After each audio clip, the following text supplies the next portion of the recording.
Obuvuyo n'enkaayana ku ttaka bye bimu ebisinga okusoomooza abantu abawangaalira mu bitundu bya Buganda. Mu bitundu by'Emityana abaayo balaajana olw'abantu abababbira ettaka ekintu ekizze kikula okumala akabanga wabula nga tekinogerwa ddagala. Kino kyawalirizza minisita w'ebyettaka Judith Nabakooba okuyita omusomo mu kitundu kino ogwagendereddwamu okumalawo emigozoobano nga gino. Omusomo guno gwetabiddwako abakulembeze ab'enjawulo okuli bannaddiini, abakulembeze b'ennono okuva mu masaza okuli Ssingo ne Busujju, abakulembeze ba disitulikiti, bannannyini ttaka ssaako n'abasenze. Obwedda buli akwata akazindaalo nga yeekokkola emivuyo gya ttaka mu bitundu byabwe. Naye maama omugagga yaggalawo sigala wempita kujjako Amerika. Ate yaweze n'agamba nti naleeta akajanja newandekedde wajja kutwalawo. Ate teyalekawo kwagala okujja kuba ekitwala emmotoka ezituuka mu ttaka lye lyagula.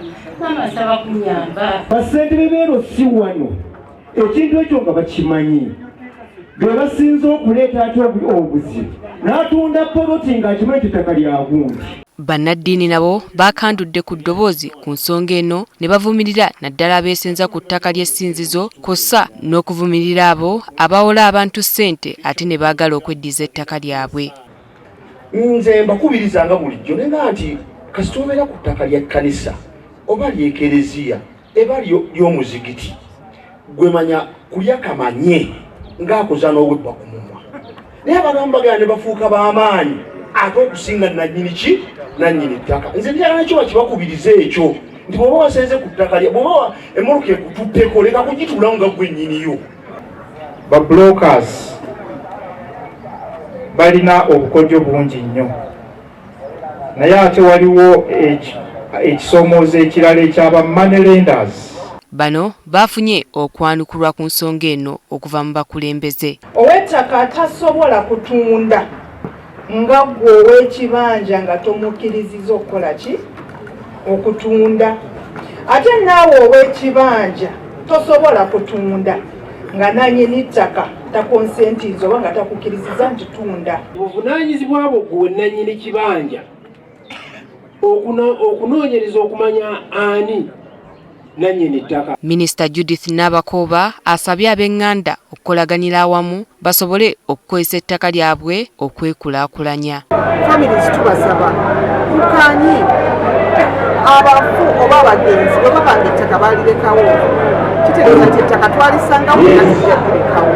Mufuneeko engeri gye mufunaanya muleme kwetema ba families z'entalo ezisinga okuba ezibu. Ng'oggyeko ogw'ettaka waliwo abakulembeze mu kitundu kino abakandudde ku ddoboozi ne baloopera minisita Nabakooba ku kubulankanya ssente za PDM okufumbekedde mu bitundu byabwe. PDM mu muluko gwaffe n'alyankanja bakimanyi bulungi nti abantu abagenda okufuna babeera 107 ne bafulumya foomu 150. Ezo foomu maama zitundwa butundwa. Abantu bangi bazze beewandiisa ku ssente zaffe za PDM era ne baweebwa n'ekuŋŋaana n'emisomo egibalaga nti bagenda kufuna ssente. Naye bwe bakuŋŋaana kyatuuseeko ewaffeyo bwe babakuŋŋaanya babalaga nti ssente muzifunye era ne bafuna ne mesagi ku ssimu eziraga nti you have received. Naye mugenda okukebera ku akawunti zaabwe nga mane sente tezikola ki nga teziriiko. Abafunye mesagi nga tebafunye ssente ebyo bibamu appraise buli lwoba nga bakuappraisinga ku system oteekeddwa okufuna message oba ofunye ssente oba tonnafuna.